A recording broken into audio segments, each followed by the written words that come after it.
never be dry enough. And she wouldn't let us use any product. And she had natural gray, so her hair was very coarse and needed a smoothing product, an oil or cream or something. And she would not let us use any product. And she, just like insist that her hair was never dry enough. How is it not dry enough? It was just, she'd be like, it's just like still wet. And I'm like, I don't know what you're feeling. Like, can I flow dry my hair? It's not completely dry. Yeah, You know what totally. that feels like. I still don't know. And I would see her every once in a while, and I would see her out and about, and she would like avoid me. But she would still come in and see me twice a week. And I was like, you're so crazy. And she was so wealthy and so like intimidating too. Like she would have her assistants with her and like be on the phone all the time. And then just also like when she wasn't on the phone, she'd be like telling you you're doing a bad job. Yeah. And that was pretty psychotic. Oh, the salon I worked at was like so insane. The woman that I worked for, she had this little dog. Cute. It's so cute. He was 17. Oh my God. His name was Franny, and she would put him in her bra. That's adorable. Work with him. She stepped on him and crushed him. No. Yeah. No. While we were working. Yeah. Oh, and then it accused the client of doing it. And we had to like clean up like everything. It was so what? It was so traumatic. Yeah, like trigger warning. Pushed him to death? Yeah, she killed it. What? Yeah. Oh my God. So that was psychotic. Yeah, it was insane. And then I'm traumatized and I wasn't even there. No, I'm so sorry. I should have warned you. It was so crazy. It was so weird. And I was in the back when it happened, and I heard her like scream, and I was like, oh no, like somebody stepped on the dog. Like this was so inevitable that this happened one day, because like I get having salon dogs. I think it's really cute. Right. And fun, but like that was such a small dog. And it was, I'm sure the dog also doesn't enjoy being by the blow dryer a lot. That hurts everybody except her. It was traumatic. Now that is insane. And the client was like obviously very upset. Right. And she was like, I feel so bad. Like, oh my God, she's gonna hate me and be so mad at me. I mean, I don't know what to tell you. Oh, it's like a traumatic. My God. Yeah, it was really scary. And then she came back with the dead dog and was holding it and was like, will you take a picture of me with it? Oh. And like, I helped her bury the dog at her house. Wow, that is insane. Here's my hot take on blowouts. I think it's a waste of money and waste of time. I think both. I just learn how to do it yourself, honestly. Get the product that they use that you like and just learn how to do it yourself. Well, see, I'm a head sweater. So it doesn't last for you regardless. No, not at all. Yeah. And also that wavy talk hot brush that Chelsea has that I bought initially for myself. I hate it. I immediately loved it a lot. I know what I would use this for. You know what I mean? Like I hate having to get on my blow dryer and the brush and a flat iron. All the thing. Yeah. And I feel like having one tool is really nice. Do you use that on wet hair? No. Oh, you do dry hair. Yeah. That's annoying. If it was wet hair, then I would probably like it. Have you ever used a Dyson? No. Do you think that's worth $600? That's a great question. I don't know. I don't think it's worth that much. I mean, it's really nice, and I'm sure you would use it all the time. I know I would use it every day. So maybe it is. Yeah. I feel like I'm a whiz on the curling iron. I can do my hair in 5 minutes. But I feel like a Dyson, it's like a learning curve, and you have to figure out how you're going to use it. It looks like it takes longer. I think when you start using it, it's like annoying and it doesn't look great at first, so it takes a minute for you to get like comfy with it. I guess I just wish I was one of those girls who like took my time, blow up my hair, put the big rollers in, and then I go like Pilates, and then I come back and I like take my hair out. It's just like bouncy and full. And literally, I bought a Stanley Cup thinking that I would turn into that girl all of a sudden. I did. I bought it and I said, Chelsea, look, I got one like you. And I leave it everywhere now. I forget about it all the time. Like, whatever. I was gifted a Stanley and I did not turn into that girl. No. Still the same person. Obnoxious. Honestly, the Stanley kind of drives me crazy because I stick it in my side door. Yeah. And the handle is always sticking out. So when I'm opening up my door and getting out of my car, I'm constantly hitting my knee on the handle. So it's abusing you. It's abusing me. My knee is black and blue constantly. And then I dropped it. So now it's flaky on the bottom. Oh, Stanleys aren't for you. No, these Stanleys are so overhyped. I feel like I drink more water having a Stanley, actually. Oh. Yeah. No. I wasn't drinking that much water before. But I didn't have a water bottle that I was emotionally supporting. So I'm working on that. Okay. Well, this is what I've been seeing on TikTok for 2025. People are like, okay, we're not going to do overconsumption anymore. We're just going to buy what we need to buy. Right. And this girl is shaming people for having 10 different chapsticks in 10 different places. But I do need 10 different chapsticks in 10 different places. In my work like purse. Yeah. I have one in my my little pouch in my apron. And then I have one in the car, and I have one next to my bed, and I have one in the bathroom, and I have one by my makeup. That's legit. How could you not? I know. I need to reach over in the middle of the night and have my chapstick, or when I'm in a hurry at work, have my chapstick. Like, same. I need to have something. I can't be doing that. Okay, but I'm like not in underconsumption mode. So as a makeup artist, what should I buy in 2025? Okay, I really think that Armani concealer is so worth it. Okay. I encourage you to give it a try. Let's see some other products that I've been liking. I think like the most important thing is investing in skincare, obviously. Okay. What products do you like about skincare products that you like? So my skin's very sensitive. Okay. So I have to use like the Neutrogena simple face wash with nothing in it. And then I was just gifted a bunch of Korean skincare items. That's exciting. Yeah, so I do like a milky toner. Okay. I do like the Paula's Choice exfoliating toner.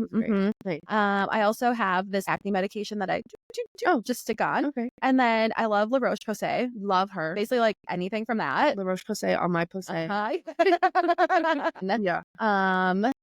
Serums, I don't know. That's where I could go crazy. Yeah, serums are weird. I go The Ordinary for serums. Okay. They're like good ingredients, I think. I don't know. Yeah. That's what they tell me. That's what they claim. Yeah, that's what they claim. They're good. Like I just get like a lot of redness. Yeah. Add too many products. Same. So it's hard because I like want to try all these new things, but then I'm like, okay, wait, sit down. Let's just do one at a time. And I do like a squalene is one thing. Oh yeah, like okay. Oil, but you have oily skin. I do. So not like I wouldn't like that. You could do that or something. Oh, I have like a retinol. Yeah, retinol is really important. I think like that's so much more important than makeup. I mean, it's just about finding something that works with your skin and also works with your products. Like if you're gonna have water-based skin products, then you have water-based foundations and not oil-based, or else mix well. That's the other thing with like a primer and your skin products. Yeah, they pill up like that is because they're not the same base. And then, I mean, if I'm leaving the house like in an emergency, it's like mascara. Like, what happened today? Thirsty mascara. Oh, I don't want to talk about it. It's typically like a mascara, a little bit of like a brow gel. I cannot live without brow. Oh, I love a brow gel. I like the NYX one. Well, sometimes I go crazy with the brow gel, and it's like my eyebrows are up to my forehead, and then I just brush them out and shape them a little bit. I do that too sometimes. Yeah, the clear stuff at the end of the day too, I like peel it off. Yeah, like it's like when you put Elmer's glue. Oh, I know. So good. So satisfying. just like pulling out my eyebrow. But those are like my holy grail products, I think. It's like a really good concealer that I feel like comfortable in. And then also like a good like setting product, like powder or spray. Yeah. I think I like powder. Yeah, I like both. I want to try that one size setting spray. I know, I've heard really good things about that. I think, isn't that one like an aerosol one? Yeah, those look really nice. Yeah. But I'm going to use it so fast. I know, I'll be like, all day long. It's hard for me. I mean, I think that's where overconsumption for me comes into, is using so much product that I buy more than I need. You know what I mean? Yeah. I know. Try not to buy anything until it's empty, and then I'll buy a new one. There's these girls on TikTok that have rooms for product. First of all, the money that goes into that is like, how are you justifying that to yourself that you're buying? Do you think it's all PR, or do you think they're buying it? No, I think a lot of people are buying it. Oh, wow. I'm sure I don't know. I think you start out buying it for yourself, and maybe you get some PR. But still, like, no one needs 20 shades of blush in the cream and the powder and from 10 different companies. And I get it. Again, if you're a makeup artist, you're making a lot of content, and like people are sending you stuff, or you just like to have different shades of things. I get that. But it's weird when you have like every single scent Bath and Body Works has ever carried since 2010. Bath and Body Works. Yes. First of all, I haven't been to a Bath and Body Works. Are they still open? I don't even know if they're still open. Yeah. That was in middle school. I with the little hand sanitizer. Yeah. Actually, no, they are still open because I oddly got a Bath and Body Works tiny hand sanitizer and lotion for Christmas. Oh, that's so fun. Actually, that's very nostalgic. I love that. Those are really nice. And their lip glosses are very juicy. Those and the Victoria's Secret juicy lip glosses. Those. And the the body sprays from Victoria's Secret. Love Spell body spray. Still wear that. Oh, I'm upset. Yeah, I have that. The Warm and Cozy I still wear. Yeah, I love a Victoria's Secret product. Oh, those are some of my first like makeup products that I bought for myself. Oh, wow. I was like, Victoria's Secret, because you just wanted the bag, Of course. Yeah, and then I would take my lunch to school and then back the next day. So all the boys knew that I went to Victoria's Secret. Well, my first experience at Victoria's Secret was in 7th grade, and I bought a push-up bra. It was the one that gave you 2 more cup sizes. Yeah, like the extra bombshell. Oh, those were so good. And then I bought some thongs. And I wore the thongs and I went through the wash, and you can't return those. My mom saw the push-up bra. She's like, Lindsay, you are taking this back. And I was like, no, I'm not. Yeah. So my mom marched me to the mall, and she made such a scene at Victoria's Secret. She's like, how dare you sell this to a 15-year-old?